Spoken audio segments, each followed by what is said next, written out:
আল্লাহ নবী আল্লাহ রাসূলের সাহাবা খলিফাতুল মুসলিমিন আমিরুল মুমিনিন হযরত ওমর ইবনে খাত্তাব রাদিয়াল্লাহু তাআলা আনহু রাস্তা দিয়ে হেঁটে হেঁটে যাচ্ছে। আল্লাহ নবী মুহাম্মদ রাসূলুল্লাহ সাল্লাল্লাহু আলাইহি ওয়াসাল্লাম সাহাবা হযরত ওমর ইবনে খাত্তাব রাদিয়াল্লাহু তাআলা আনহু কাফেলা নিয়ে যাচ্ছেন। হঠাৎ করে ফজরে হঠাৎ করে আসরের ওয়াক্ত হয়ে যায়। ওমর ইবনে খাত্তাব আসরের নামাজটা পড়বেন বলে নির্দিষ্ট একটা জায়গায় দাঁড়িয়ে উযু করতে আরম্ভ করে দিয়েছে, উযু করতে শুরু করে দিয়েছে। চতুর্দিক থেকে আহলে কিতাবরা, চতুর্দিক থেকে ভিন্ন স্বজাতির মানুষেরা, ভিন্ন সম্প্রদায়ের মানুষেরা, ভিন্ন রিলিজিয়াসের মানুষেরা হযরত ওমর ইবনে খাত্তাবকে ঘিরে ধরেছে। চিৎকার আওয়াজ দিয়ে বলে, আপনি আমাদের রাষ্ট্রনায়ক, আপনি আমাদের রাষ্ট্রপ্রধান, আপনি আমাদের নেতা, আপনি আমাদের সরদার। আমরা আপনার জন্য আমাদের উপাসনালয়টাকে খুলে দিলাম, আমাদের গির্জাটাকে খুলে দিলাম। আপনি আপনাদের নামাজটা আমাদের উপাসনালয়ের মধ্যে, ইবাদতগাহের মধ্যে, আমাদের গির্জার মধ্যে আপনি আদায় করেন। কি বলছে বুঝতে পারছে? ও ভালো আদর্শ। অসুবিধা হচ্ছে নাকি আপনার? একদম টুকটুক করে আলোচনা আগিয়ে নিয়ে যাচ্ছে। তিনটে আয়াত মনে রাখবেন, নালে গুলিয়ে যাবে। ওখান থেকে মুমিনের পরিচয় দিচ্ছে। মুসলমান শুধু নিজের আত্মীয়ের সাথে ভালো ব্যবহার করবে তা নয়, যে কোনো স্বজাতির মানুষের সাথে ভালো ব্যবহার করবে। তার হাসি বলবে মুমিনের বাচ্চা, তার চাউনি বলবে মুমিনের বাচ্চা। কিতাবটা খুলে দেখে উজু টুজু করে আস্তে আস্তে টুকটুক করে ওই গির্জার মধ্যে ঢুকে ওমর ইবনে খাত্তাব দাঁড়িয়ে গেছে। আল্লাহ নবী আল্লাহ রাসূলের সাহাবা ওমর ইবনে খাত্তাব রাদিয়াল্লাহু তাআলা আনহু সাহাবায়ে কেরাম ওযু দেখে নিয়ে কাতারে কাতারে দাঁড়িয়ে গিয়েছেন। ইকামত আরম্ভ হবে, ইকামতটা দেওয়া হবে। হঠাৎ করে ওমর ইবনে খাত্তাব আওয়াজ দিয়ে বলে, আমরা এই গির্জার মধ্যে, আমরা এই উপাসনালয়ের মধ্যে, আমরা এই ইবাদতগাহের মধ্যে আমরা নামাজটাকে আদায় করব না, আমরা বাইরে গিয়ে আদায় করব। বাইরে চলে আসলেন, ইমামতির দায়িত্ব পালন করলেন। সাহাবায়ে কেরাম ওযু দেখে নিয়ে ওমর ইবনে খাত্তাব তৎকালীন যুগের রাষ্ট্রনায়ক, তৎকালীন যুগের রাষ্ট্রপ্রধান, তৎকালীন যুগের নেতা সরদার, গোটা পৃথিবীর অর্ধাংশ পরিচালনা করে হযরত ওমর ইবনে খাত্তাব নিজে নামাজের ইমামতির দায়িত্ব পালন করে আসরের কাসার মুসাফির হালাতে দুরিকাত নামাজ আদায় করে সালাম যখন ফেরালেন, চতুর্দিক থেকে ইহুদিরা বলতে থাকে, আপনি কেন আমাদের গির্জার মধ্যে, আপনি কেন আমাদের উপাসনালয়ের মধ্যে, আপনি কেন আমাদের ইবাদতগাহের মধ্যে নামাজটাকে আদায় কেন আপনি করলেন না? ওমর ইবনে খাত্তাব আওয়াজ দিয়ে বলে, এখানে আমরা সংখ্যাগুরু, তোমরা এখানে সংখ্যালঘু। আজ যদি আমি ওমর ইবনে খাত্তাব তোমাদের ইবাদতগাহের মধ্যে, তোমাদের উপাসনালয়ের মধ্যে, তোমাদের গির্জার মধ্যে আমি যদি নামাজটা আদায় করতাম, পরবর্তী প্রজন্ম দাবি করত ওমর ইবনে খাত্তাব যে মসজিদে নামাজ, যে আপনার কি বলে গির্জাতে নামাজ পড়েছে, ওটা গির্জা নয়, মসজিদ তৈরি করতে হবে। পেশাব দিতে পারে তারা, তোমাদের কষ্ট দিতে পারে তারা, তাই তোমাদের দিকে লক্ষ্য করে আমি গির্জার মধ্যে নামাজ আদায় না করে বাইরে এসে দুরিকাত আসরের কসর নামাজ আদায় করলাম।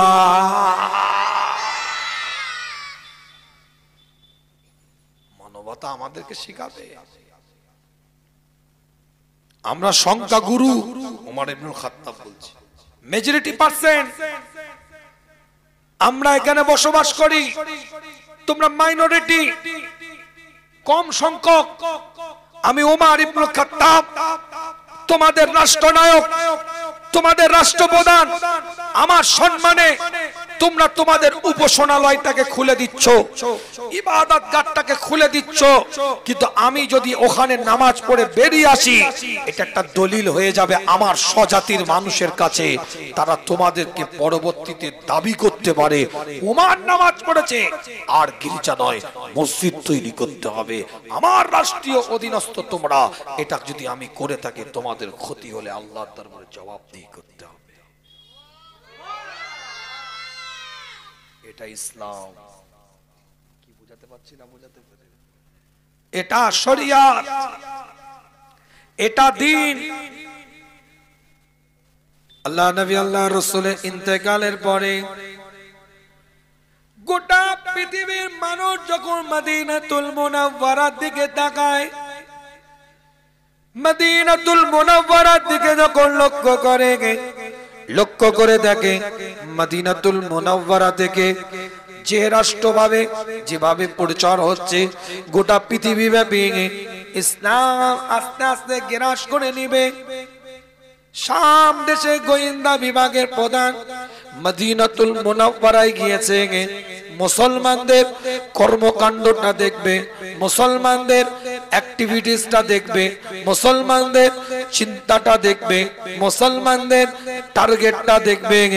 শাম দেশের গোয়েন্দা বিভাগের প্রধান গোটা মদিনাতুল মুনাওয়ারাটাকে ঘিরে ধরেছে। মুসলমান কি করে, মুসলমানের কাজ কি দেখতে হবে। গোটা পৃথিবী ব্যাপী তো মুসলমান গ্রাস করে দিচ্ছে। দীর্ঘদিন মদিনাতুল মুনাওয়ারায় কাটিয়ে দেয়, মুসলমানদের কোনো অতিরিক্ত অ্যাক্টিভিটিস দেখতে পায় না, অতিরিক্ত কোন রকম কর্মকাণ্ড দেখে না।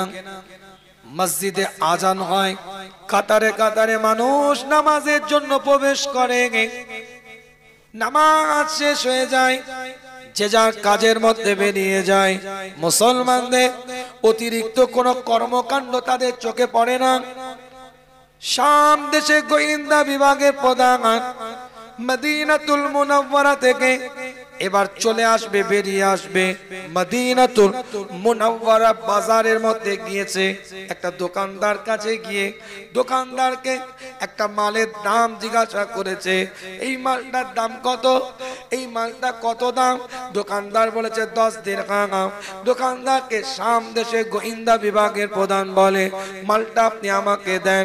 শাম দেশে গোয়েন্দা বিভাগের প্রধানের দিকে তাকিয়ে দোকানদার বলতে থাকে, এ মাল আমি আপনাকে বিক্রি করব না।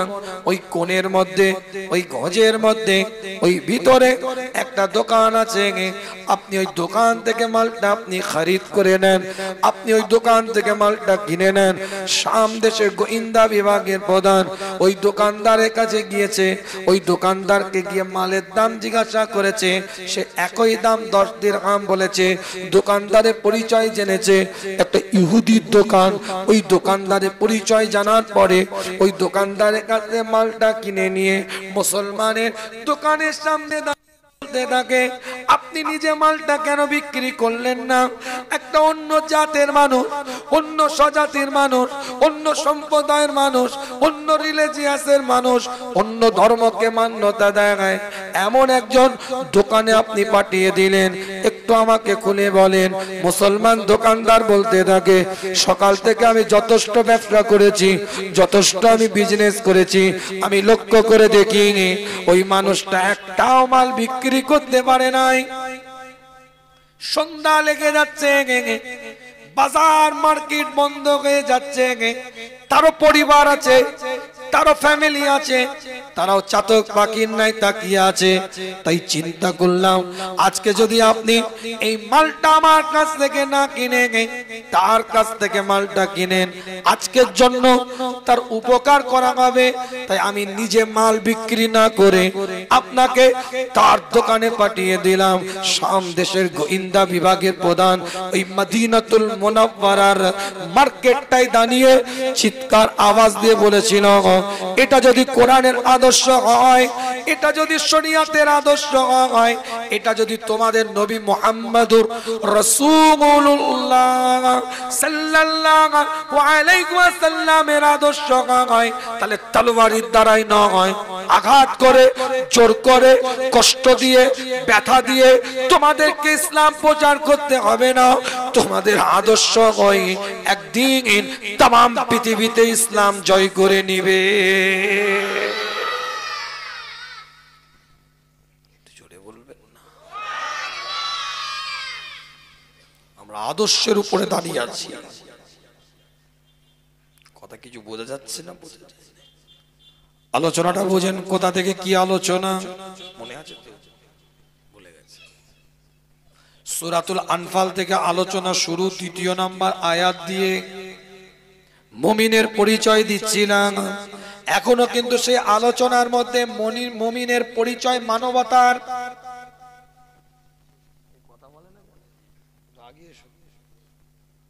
কথা কি ভুল হচ্ছে নাকি? শুধু নিজের স্বজাতির মানুষের জন্য নয়,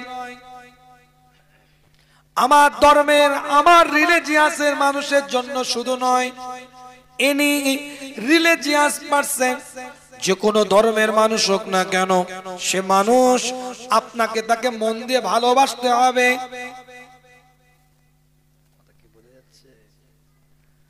সিদ্দিক আকবর রাদিয়াল্লাহু তাআলা আনহুর সাথে আমার রাসূলের কথা হচ্ছে মসজিদে নববীতে। হাদিসটা বলতে গিয়ে দ্বিতীয় পয়েন্ট থেকে এই দিকে আলোচনাটাকে নিয়ে এসেছিলাম, না ভুলে গেছে? একটা অসুস্থ ব্যক্তিকে দেখে বাড়ি থেকে ফিরে আসছে, তারপরে ফজরের নামাজ আদায় করতে মসজিদে নববীর মধ্যে হযরতে আবু বকর সিদ্দিক প্রবেশ করেছে। প্রথম প্রশ্ন হুজুর করেছেন, তোমাদের মধ্যে কেউ কি এমন আছো রোজাদার অবস্থায়? আবু বকর হাতটা তুলে বলে, হুজুর আমি রোজাদার অবস্থায়। দ্বিতীয় প্রশ্ন হুজুর করেছিলেন, তোমাদের মধ্যে এমন কোন মানুষ আছো কি যে ব্যক্তিটা আজ এই মজলিসে আসার আগে মসজিদে নববীতে নামাজ পড়ার পূর্বে তোমরা কোন বিমারগ্রস্ত মানুষকে দেখে এসেছো? সিদ্দিক আকবর বলে, হুজুর আমি দেখে এসেছি। মনে আছে তো? ওখান থেকে আলোচনাটা এদিকে নিয়ে এসেছিলাম, ভুলে গেলে হবে না আলোচনা।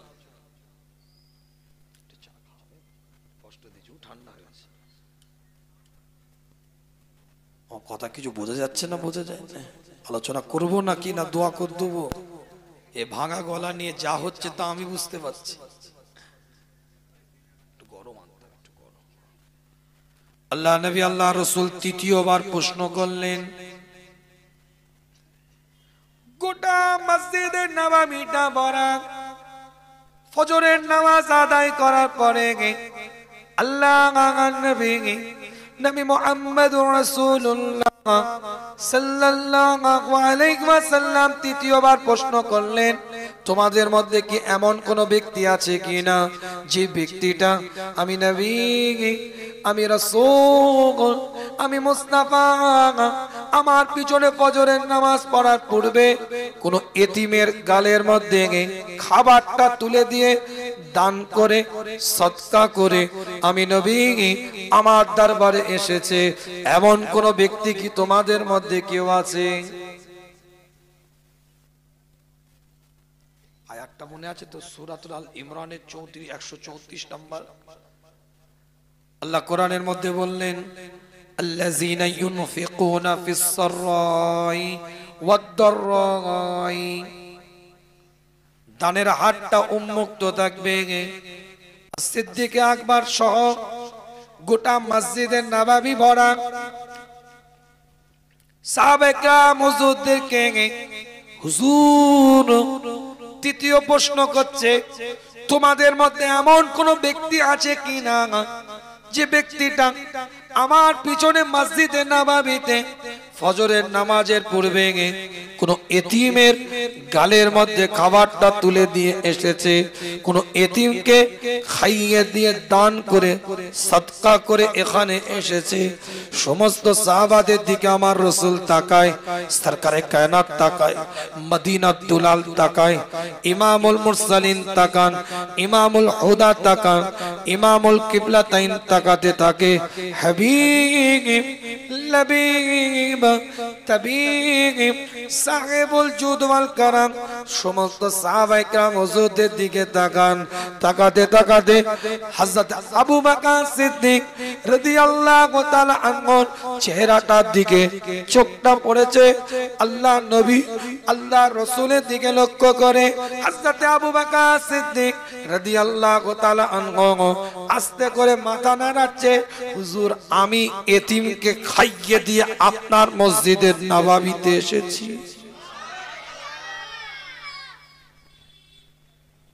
ইয়া রাসূলুল্লাহ ইয়া হাবিবাল্লাহ হুজুর, আমি আবু বকর যখন ফজরের নামাজে উঠলাম, আমি সিদ্দিক আকবর যখন ফজরের নামাজে উঠলাম, এর আগে আমি তাহাজ্জুদের নামাজ পড়েছি। আমি তাহাজ্জুদের নামাজ যখন পড়ছি, আমার ছোট্ট বাচ্চাটার ঘুম ভেঙে গেছে। তার মা ঘুম থেকে ওঠার পরে তার জন্য রুটি তৈরি করে দিয়েছে। আমি দীর্ঘ সময় ধরে ছোট্ট বাচ্চাটাকে নিয়ে খেলা করতে করতে ফজরের যখন ওয়াক্ত হয়ে গেল, মসজিদের নববীর দিকে আসব, এই সময় আমি যখন দরজাটা খুলি, হুজুর একটা এতিম বাচ্চা দেখি আমার দরজার সামনে দাঁড়িয়ে আছে।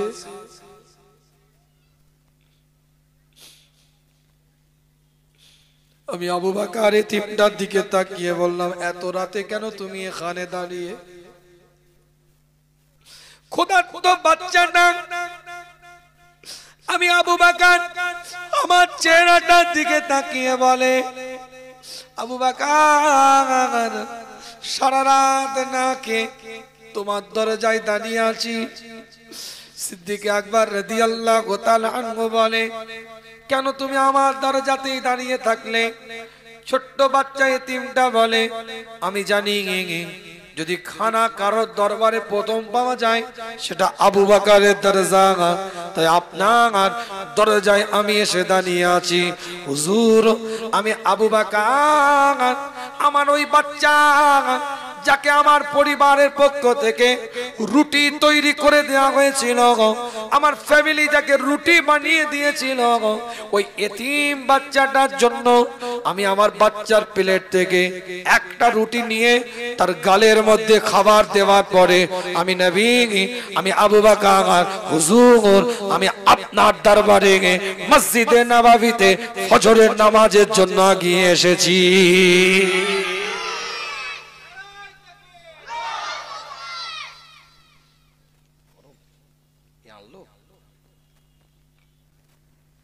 কথাগুলো অসুবিধা হচ্ছে নাকি?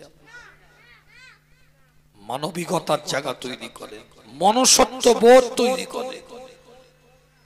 রুক্ষ সূক্ষ্ম মুমিনের পরিচয় নয়, একটা ভিতর থেকে নামরিয়াত ভাব থাকবে।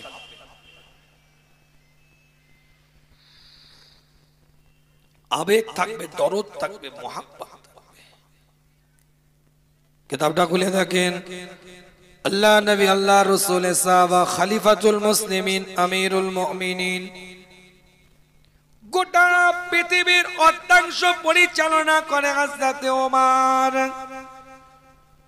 ওমর ইবনুল খাত্তাব রাদিয়াল্লাহু তাআলা আনহু গোস্তের দোকানের পিছনে গিয়ে দাঁড়িয়ে আছে। দোকানদার ভয়ে কাঁপছে। ওমর ইবনুল খাত্তাব কেন পিছনে? দোকানদার থরথর করে কাঁপতে থাকে। হযরত ওমর ফারুক আজম রাদিয়াল্লাহু তাআলা আনহু বলে, তুমি ঘাবড়ে যেও না, তোমার ভয় পাওয়ার কোনো কারণ নাই। তুমি বেচা কেনা করো, দোকানদার খরিদ্দার গুলোকে তুমি ছাড়ো। হঠাৎ করে হযরত ওমর ইবনুল খাত্তাব রাদিয়াল্লাহু তাআলা আনহু একজনের ব্যাগটা ধরে পিছনের দিকে নিয়ে এসে বলে, তুই দুদিন পর পর কেন গোস্ত কিনতে এই গোস্তের দোকানে এসে দাঁড়িয়েছিস? তুই কালকে গোস্ত কিনে লিখেছিস, আজকে কেন আবার কিনতে এসছিস? যুগের মানুষ হলে ঘুরিয়ে বলতো, আমার পয়সা আমি কিনতে, তোমার তাতে কি? খরিদ্দারের তো পা কাঁপছে, কে ওমর ইবনুল খাত্তাব, কথা উল্টো পাল্টা হলে ধর গর্দান আলাদা হয়ে যাবে, পা কামো ছুটিয়ে এলো পুরো। খলিফাতুল মুসলিমিন আমিরুল মুমিনিন গোটা পৃথিবীর অর্ধাংশ পরিচালনা করে হযরত ওমর ইবনুল খাত্তাব রাদিয়াল্লাহু তাআলা আনহু। ওই খরিদ্দারের দিকে লক্ষ্য করে সেদিনে চিৎকার আওয়াজ দিয়ে বলেছিল, যেদিন তোর পরিবারের সবাই দুবেলা পেট ভরে খেতে পারবে, যেদিন তোর আত্মীয় স্বজনের সবাই দুবেলা পেট ভরে খেতে পারবে, তোর এলাকার যত পরিবার আছে, যত ঘর আছে তোর মহল্লায়, সবাই যখন দুবেলা পেট ভরে খেতে পারবে, সেই দিনে তুই দুদিন পর পর গোস্ত কিনে নিয়ে যাবি, আর না হলে তাদের খবর নেওয়ার জন্য আগিয়ে যাবি।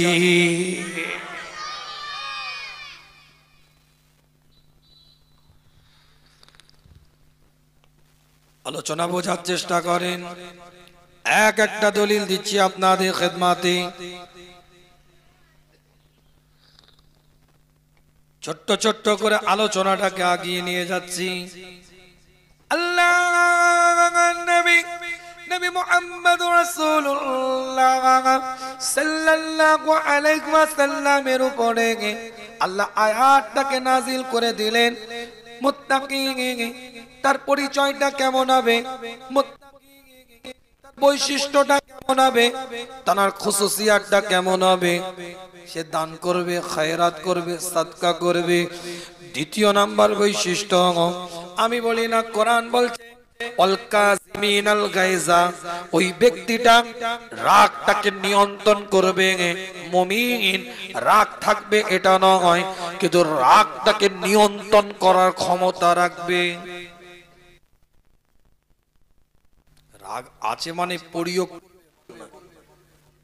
রাগটাকে নিয়ন্ত্রণ করার ক্ষমতা রাখে। কোরআন বলছে ওয়াল কাযিমিনাল গায়জা, কন্ট্রোল পাওয়ার থাকবে, কন্ট্রোলিং। জান্নাতুল বাকির সামনে আমার রাসূল দাঁড়িয়ে আছে। ইমাম তিরমিজি রাহমাতুল্লাহ আলাইহি হাদিসটাকে রওয়ায়াত করে, কিতাবটা খুলে দেখেন, জামে তিরমিজির মধ্যে লেখা আছে, সুনানে আবু দাউদের মধ্যে লেখা আছে, একাধিক হাদিসের কিতাব দ্বারাই প্রমাণিত। আল্লাহ নবী নবী মুহাম্মদুর রাসূলুল্লাহ সাল্লাল্লাহু আলাইহি ওয়াসাল্লাম জান্নাতুল বাকির মধ্যে দাঁড়িয়ে আছেন। হঠাৎ করে পিছন দিক থেকে একজন ইহুদি গিয়ে আমার নবী চাদরটাকে পিছন দিক থেকে টেনে ধরেছে। এই যে চাদরটা আমি নিয়ে আছি, এই চাদরে দেখেন একটা ডিজাইন করা আছে, কিন্তু এই ডিজাইনটা কিন্তু মসৃণ ডিজাইন। হুজুরের শরীর মোবারকটার মধ্যে, হুজুরের গায়ে যে চাদর মোবারকটা ছিল, সেই চাদর মোবারকের মধ্যে ডিজাইন ছিল, নকশা করা ছিল, কিন্তু সেই নকশাটা মসৃণ ছিল না, অমসৃণ, খড়খড়ে একটু ভাব। আল্লাহ নবী হুজুরে আকরাম সাল্লাল্লাহু আলাইহি ওয়াসাল্লামের গলার কাছটা দিয়ে পেঁচানো আছে, পিছন দিক থেকে চাদরটা টেনেছে।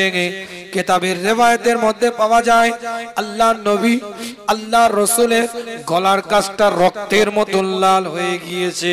হযরত ওমর ফারুক রাদিয়াল্লাহু তাআলা আনহু দৌড়ে গিয়েছে, চিৎকার দিয়ে বলে, কে তোমাকে সাহস দিল আমার নবীর চাদরটাকে কেন এত আওয়াজ দিয়ে এত জোরে কেন তুমি টেনে ধরলে? কি ব্যাপার, এত জোরে টানলে কেন? হুজুরের চাদরটাকে এত জোরে টানলে কেন? সরকারে কায়নাতের চাদরটাকে এত জোরে টানলে কেন?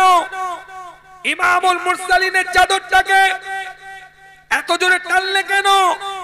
ইমামুল হুদার চাদর মুবারকটাকে টানলে কেন? বলছে আমার কাছ থেকে কিছু ঋণ নিয়েছিলেন তিনি,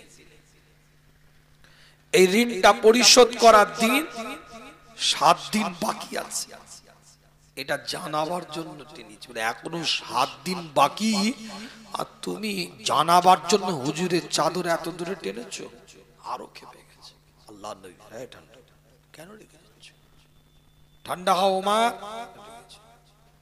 ঠান্ডা করছে আমার রাসূল। আল্লাহ নবী আল্লাহর রাসূল বলছেন, শোনো, তার কাছ থেকে আমি ঋণ নিয়েছিলাম, সে আমাকে তাগাদা দিতে পারে, বলতে পারে তুমি রেগে যেও না, 1 সপ্তাহের মধ্যে যেন আমি তার ঋণটাকে পরিশোধ করে দিতে পারি, এই সহযোগিতা তুমি আমাকে করো, তার উপরে রাগান্বিত হইও না।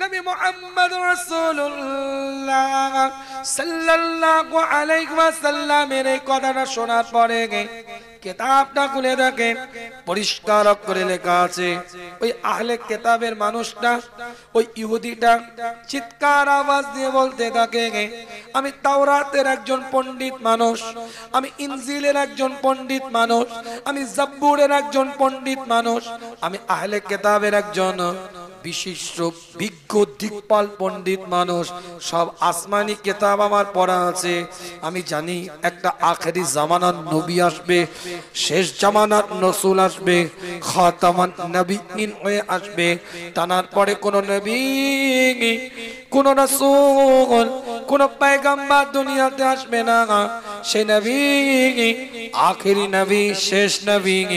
সেই নবীর একটা বড় বৈশিষ্ট্য থাকবে, রাগ থাকবে না, নিয়ন্ত্রণ করবে, আদব ওয়ালা মানুষ হবে, রাগটাকে কন্ট্রোল করতে তিনি পারবেন।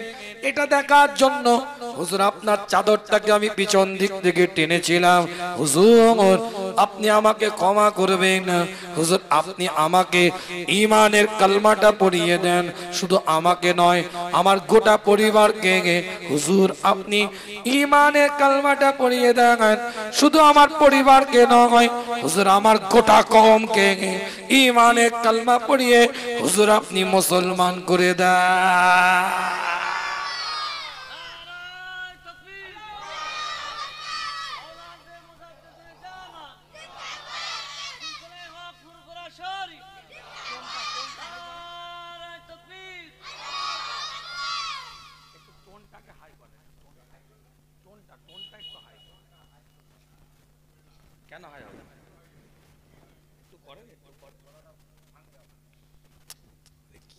আমি জানি তুমি বস, কথা বলছি। আল্লাহ পাক সকলকে কবুল করেন, সকলে বলেন আমিন। জোরে বলা যাবে না আমিন? টোনটা হাই করেন না, আরে কিছু হলে আপনি আবার ঠিক করে দিবেন, কি আছে করতে, কি অসুবিধা হচ্ছে আপনার? জীবনের নীতিমালা তৈরি করেন, উসুল তৈরি করেন। আমার আলোচনা অসুবিধা হচ্ছে আপনাদের? তাহলে আয়াতের আলোচনা কি বুঝলেন? বলে যাচ্ছেন নাকি? দানের হাতটা উন্মুক্ত থাকবে, রাগটাকে নিয়ন্ত্রণ করবে। আর কোরআনের এই আয়াতের শেষের দিকে আমার আল্লাহ বলছেন ওয়াল আফিনা আনিন নাস, ভুল হলে ধরিয়ে দিবেন। কোরআন সূরার নাম সূরাতুল আল ইমরান, 134 নম্বর আয়াত। আল্লাহ শুকর আপনাদের দোয়ায় বহু জায়গায় তো আল্লাহ জালসা জুলুস ওয়াজ মাহফিলে নিয়ে যায়, রাজ্যের বাইরে। যখন এভাবে আলোচনা করি না, তো মোবাইল খুলে, এখন তো আধুনিক যুগ, মোবাইল খুলে ওই আয়াতটা খুলে বসে থাকে। কথা কিছু বুঝতে পারছি? তাফসীরের কথা বলছি, ওই তাফসীর খুলে বসে আছে, বুকে হাত দিয়ে বলেন প্রায় 1.5 ঘন্টার কাছাকাছি আলোচনা। একটা ফালতু কথা বলেছি আপনাদেরকে? প্রত্যেকটা টু দা পয়েন্ট কথা বলেছি আপনাদেরকে। পয়েন্টের উপরে কথা বললে কে কার ভুল ধরবে? আমি তো কোরআনের কথা বলবো, কোরআনের কথা ভুল ধরার তোর হিমাকাত আছে? ঈমান আল্লাহ কোরআনের মধ্যে বলছে ওয়াল্লা আফিনা আনিন নাস, ওয়াল্লা আফিনা আনিন নাস, মানুষকে ক্ষমা করবে। আল্লাহ নবী আল্লাহ রাসূল সাহাবায়ে কেরাম ওযু দেখে নিয়ে বসে আছেন। আল্লাহ নবী মুহাম্মদ রাসূলুল্লাহ সাল্লাল্লাহু আলাইহি ওয়াসাল্লাম সাহাবায়ে কেরাম ওযুতে দিকে লক্ষ্য করে এলান করে দেখায়, তোমাদের মধ্যে এই মাজলিসের মধ্যে এমন একজন ব্যক্তি আসবে, এমন একজন মানুষ এই জায়গায় আসবে, আমার আল্লাহ ওই ব্যক্তিটাকে জান্নাতি বানিয়ে দিয়েছে। বুখারীর riwayat, মুসলিমের riwayat, আবু দাউদের riwayat, তিরমিজির riwayat, ইবনে মাজার riwayat, সিয়াসিতা 6টা কিতাব বলেছে হাদিসটা হাজা হাদিসুন সহিহ মারফু মুত্তাসিল বা ইনকিতা মুতাওয়াতির পর্যায়ে। হুজুরের দরবারে দ্বিতীয় দিন সাহাবায়ে কেরাম হুজুরা বসে আছেন। আল্লাহ নবী মুহাম্মদ রাসূলুল্লাহ সাল্লাল্লাহু আলাইহি ওয়াসাল্লাম ওই সাহাবা আসার পূর্বে হুজুর এলান করে দিচ্ছে এই মাজলিসের মধ্যে এমন একজন সাহাবা আসবে, আমার আল্লাহ ওই সাহাবাটাকে জান্নাতি বানিয়ে দিয়েছে।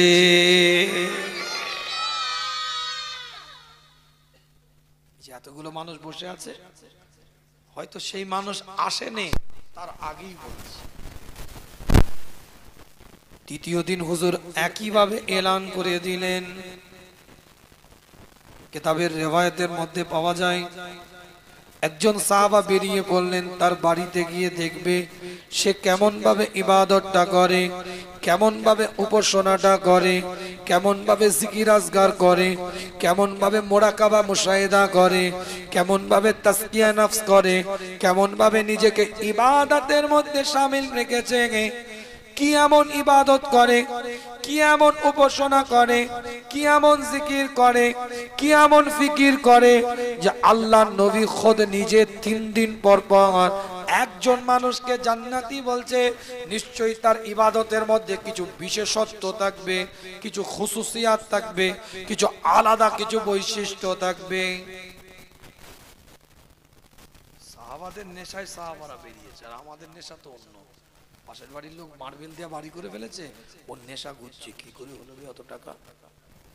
কথা ঠিক, তো টালি খোলা ঘর ছিল, গ্রানাইট লাগিয়েছে, ফল সিলিং, অ্যাটাচ বাথরুম, এক একটা বাথরুমে 4 লাখ টাকা খরচ করেছে। বাপরে বাপ, কি করে হলো বলতো? দেখতে হবে। আমাদের নেশা যেমন দেখতে যাব, ও গাড়িটা কিনলো কি করে বলতো? নিশ্চয়ই মনে হয় কোন ঝেড়েছে, মনে হয় লটারি দিয়ে গেল। সাহাবাদের নেশা তো আমল, তাদের তো জান্নাত দরকার, দুনিয়া তো দরকার নয়। জান্নাত নিবে তারা। কেন জান্নাতি বললো? এই ঘুরে ঘুরছে, কি ইবাদত করে, আমি করব, তাহলে আমাকেও বলবে। আপনি আমি চিন্তা করছি ও কি করে তাই এত টাকা হলো, আমি করব, তাহলে আমারও টাকা হবে। আমার কথা কিছু বুঝতে পারছেন না? ও কি ব্যবসা করে, ও কি বিজনেস করে, সে কি ইনকাম করে, তার টাকার ইনকামের উৎস কোথা থেকে, সে কি করে এত মাল দাম ইনকাম করলো, আমি করলে আমিও পাবো, এই নিয়তে আমরা ঘুরছি। আর সাহাবারা কি করছে? কি করে নবী জান্নাতি বললো দেখবো, কেন জান্নাতি বললো, কি এমন কাজ করে, কি এমন আমল করে, কি এমন ইবাদত করে, কি এমন জিকির ফিকির তসবিহ করে, কি এমন মুরাকাবা মুশাহিদা তাসকিয়া নফস করে যে রাসূল 3 দিন পর পর জান্নাতি বলছে।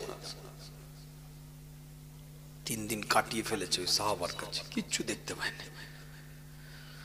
ইনিও যেমন ইবাদত বান্দেগি রিয়াজাত মুরাকাবা মুশাহিদা তাসকিয়া নফস আত্মশুদ্ধি জিকির আজগার ফিকির যা করে ওই সাহাবা একই করে, কিছু অতিরিক্ত যে ইনি নামাজ পড়ে ঘুমিয়ে যাচ্ছে, উনি রাত্রে উঠে বৃষ্টিপাত পড়ছে, এরকম কিছু না। ইনি বসে আছে, উনি তসবিহ পড়ছে, এমন কিছু না। ইনিও যা করে উনিও তাই করে, চলে যাবে। ওই সাহাবা বলছে, কি ব্যাপার, তুমি কিছুই জিজ্ঞেস করলে না 3 দিন থাকলে? বলে, শোনো, তুমি ওই মাজলিসে যাওয়ার পূর্বে হুজুর তোমাকে 3 দিন পর পর জান্নাতি বলেছে, আমি দেখার জন্য এসেছিলাম তুমি কি এমন ইবাদত করো যে নবী তোমাকে জান্নাতি বলেছে, কিন্তু আমি তো কিছুই বুঝতেই পারলাম না।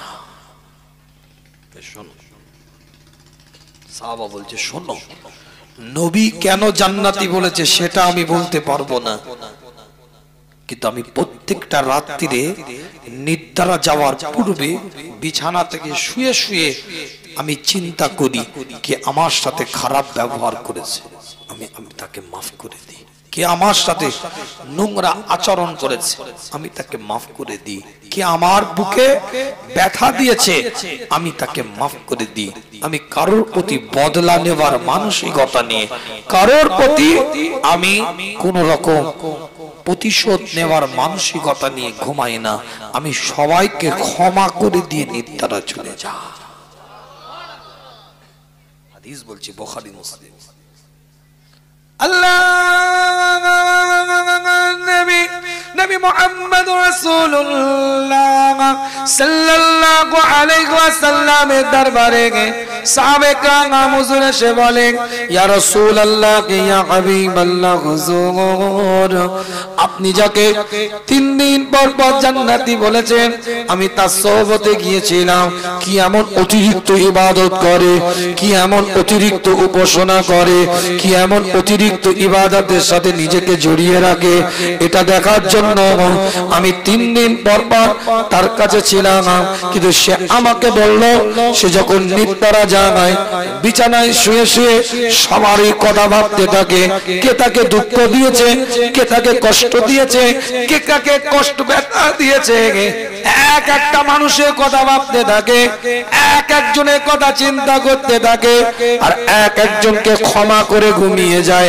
কারোর প্রতি বদলা নেওয়ার মানসিকতা নিয়ে, কারোর প্রতি প্রতিশোধ নেওয়ার মানসিকতা নিয়ে ঘুমাই না। আল্লাহ নবী, আল্লাহ রাসূল এলান করে দেয়, সে যেমন থেকে সবাই ক্ষমা করে দেয়, আমার আল্লাহ, আমার মাওলা, আমার পরওয়ারদিগার তাকে আখিরাতে ক্ষমা করে জান্নাতি বানিয়ে দেয়।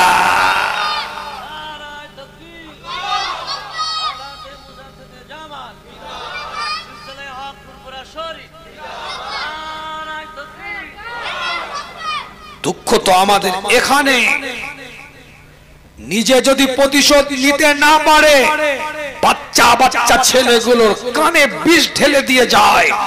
দেখে রাখ, ওদেরকে ওই পরিবারের সাথে জীবনে আমাদের হয়নি, তুইও সাবধান থেকে যা। তো দাদুর সাথে ওর দাদু খারাপ ব্যবহার করেছে, ওর বাপ তোর বাপের সাথে খারাপ ব্যবহার করেছে, ওদের সাথে আমাদের কোনোদিন হবে না, বিষ ঢেলে দিয়েছে। আজ তোর ক্ষমতা আছে, তোর পাওয়ার আছে, তোর আধিপত্য আছে, তোর স্ট্যাটাস আছে, তোর লোকবল আছে। যেদিন আমার ক্ষমতা থাকবে, আমার পাওয়ার থাকবে, আমার স্ট্যাটাস থাকবে, আমার লোকবল থাকবে, মনে মনে ভাঁজ তৈরি করে রেখেছে, সেদিন আমি তোকে দেখে নেব। দেখবে কি দেখবে? এই বডি নিয়ে ঘুরছিল, এই বডি, 6 প্যাক, এখানে একদম back tag, ল্যাট tag, muscle tassel, এই বডি চ্যাসিস নিয়ে ঝোড়ো কাগের মতন হয়ে গেছে। কি হলো বে? 2টো কিডনি চলে গেছে। কথা বলে না কেন? হে সিনা চওড়া করে ঘুরছিল, মানুষকে মানুষ মনে করতো না। বললে দেখে যা, পুরো ছিটে বেড়ায়, মাটি নেই। কি হলো রে? ব্লাড ক্যান্সার ধরা পড়েছে। কি গরম দেখাচ্ছ, কি দাদাগিরি দেখাচ্ছ? আল্লাহ কোরআনের মধ্যে জানিয়ে দিলেন, ওয়াল্লাহ আফিনা আনিন নাস ওয়াল্লাহু ইউহিব্বুল মুহসিনিন। আল্লাহ তাদেরকে মুহসিনিনদের দরজা দান করেন।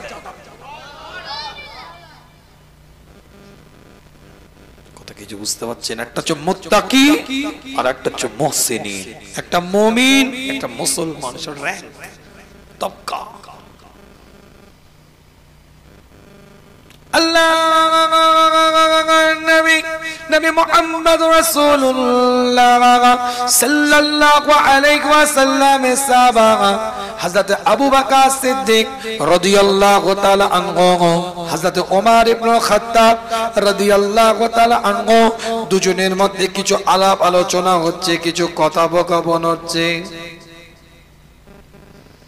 হযরত ওমর ইবনে খাত্তাব রাদিয়াল্লাহু তাআলা আনহু কিতাবটা খুলে দেখেন, কিছু কথোপকথন করতে করতে সিদ্দিক আকবর রাদিয়াল্লাহু তাআলা আনহুর সাথে কথার মধ্যে একটু মতপার্থক্য হয়ে গিয়েছে। কথার মধ্যে একটু মতপার্থক্য, একটু আলোচনার মধ্যে একটু মতপার্থক্য হয়ে গিয়েছে। কিতাবটা খুলে দেখেন, কিছু কথা বলে ফেলেছে। হযরত আবু বকর সিদ্দিকের দিকে লক্ষ্য করে, রাগান্বিত মানুষ, একটু গরম মেজাজের মানুষ, হযরত আবু বকরকে কিছু কথা বলে ফেলেছেন। সিদ্দিক আকবর কোনো কথা না বলে টুকটুক করে বাড়ির দিকে চলে গেছেন। কিছু সময় যাওয়ার পরে মনে অনুশোচনা হয়েছে, অনুভূতি হয়েছে, অ্যানালাইজ করেছেন, আমার বলাটা উচিত হয় না, হয় যাই আবু বকরের কাছে গিয়ে একটু ক্ষমা চেয়ে নিয়ে নি। একদম শেষ লগ্নে আলোচনা, বিদায় নেব আপনাদের কাছ থেকে। হযরত ওমর ইবনে খাত্তাব রাদিয়াল্লাহু তাআলা আনহু, সিদ্দিক আকবর রাদিয়াল্লাহু তাআলা আনহু ঘরের সামনে এসে যখন দাঁড়িয়েছে, খবর নিয়ে লক্ষ্য করে দেখে আবু বকর সিদ্দিক রাদিয়াল্লাহু তাআলা আনহু বাড়ির মধ্যে না হয়। যখনই লক্ষ্য করেছে সিদ্দিক আকবর বাড়িতে না হয়, হযরত ওমর ইবনে খাত্তাবের পাটা কাঁপতে আরম্ভ করে দিয়েছে। হযরত ওমর ইবনে খাত্তাব থরথর করে কাঁপছে। ফারুক আযম রাদিয়াল্লাহু তাআলা আনহু থরথর করে কাঁপতে আরম্ভ করে দিয়েছে। কোন ওমর ইবনে খাত্তাব? যে ওমর ইবনে খাত্তাব রাদিয়াল্লাহু তাআলা আনহু যে রাস্তা দিয়ে হেঁটে হেঁটে যায়, ওই রাস্তায় 40 দিন কোন শয়তান প্রবেশ করতে ভয় করে। তিনি কাঁপছে। কিছু বুঝতে পারছে? কেন জানে আবু বকর যখন বাড়িতে নাই তাহলে নবীর ঘরে আছে। বন্ধু বন্ধুর খবর রাখে, বন্ধু যখন ঘরে নাই নিশ্চয়ই মাচায় বসে পাবজি খেলছে। বন্ধু বন্ধুর খবর রাখে, বন্ধু যখন বাড়িতে নাই চাচা মনে করছে ঠিক আসরের নামাজে গেছে। বন্ধু বন্ধুর খবর রাখে, বন্ধু যখন বাড়িতে নাই তার মানে বোঝা যাচ্ছে কোনো মেসেঞ্জারে চ্যাট করছে লুকিয়ে কোথাও। বন্ধু বন্ধুর খবর রাখে।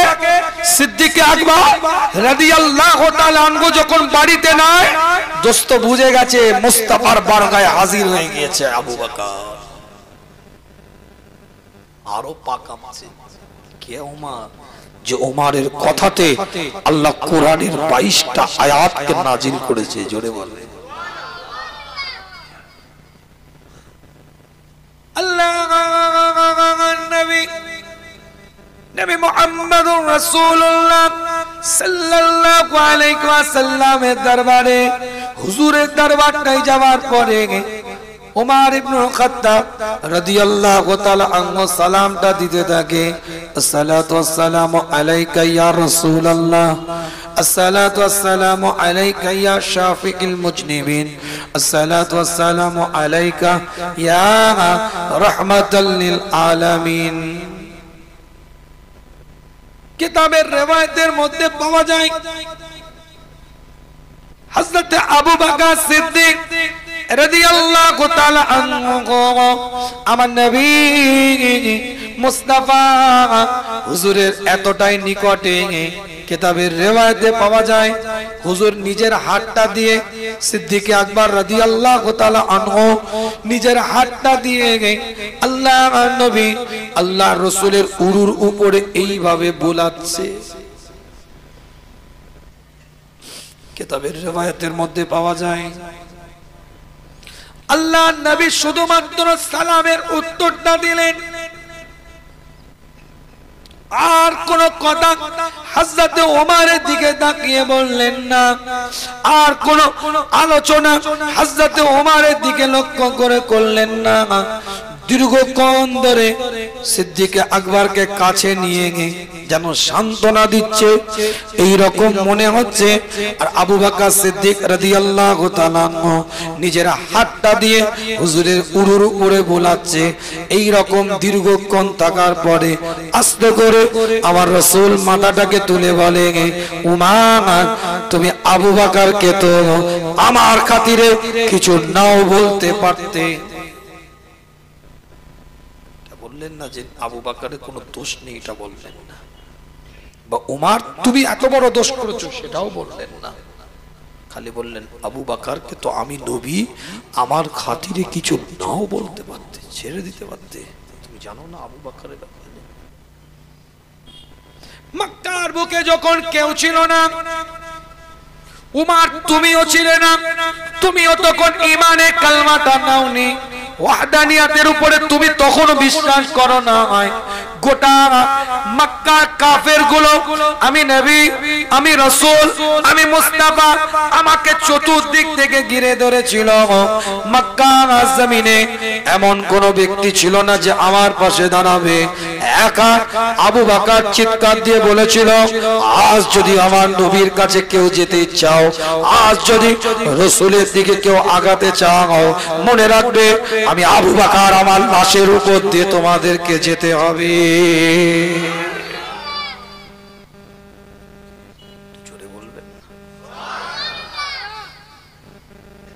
হিজরত করে যখন আমার রাসূল মদিনাতুল মুনাওয়ারায় প্রবেশ করছে, খুব ইতি টানবো, শেষ কথা।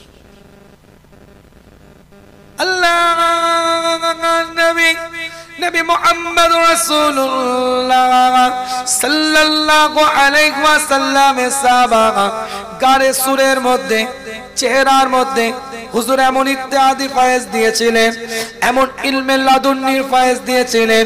তরিকাতের শায়েখ মাশায়েখরা বলছে, আহলে বাতিনের মানুষেরা বলছে, সিদ্দিক আকবরের সাথে হুজুরের শুধু আমলের মিল ছিল এটা নয়, আল্লাহ নবী আল্লাহর রাসূলের কাছে এমন ইত্যাদি ফায়েজ ওই গারে সুরের মধ্যে আবু বকর কাছে থেকে পেয়েছিলেন। হুজুরের চেহারার সাথে আবু বকরের চেহারার মধ্যে একটা মিল এসে গিয়েছিল।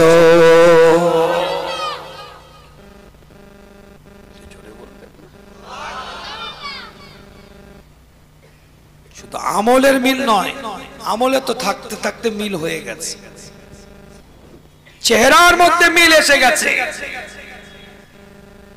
মদিনাতুল মুনাওয়ারায় যখন প্রবেশ করছে, কিতাবের রিওয়ায়াতের মধ্যে পাওয়া যায়, আল্লাহ নবী আল্লাহর রাসূলের সাহাবা হযরত আবু বকর কোনটা আর নবী মুস্তাফা কোনটা, এটা দূর থেকে কশমাকাশ লেগে যাচ্ছে।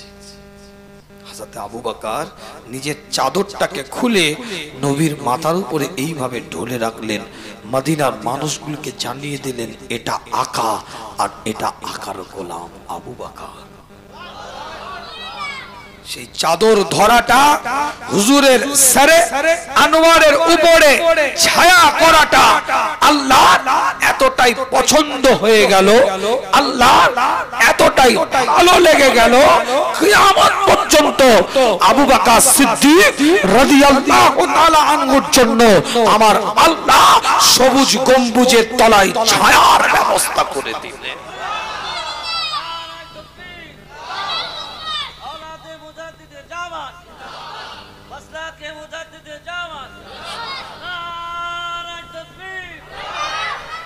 আলোচনা করে আর কষ্ট দেব না।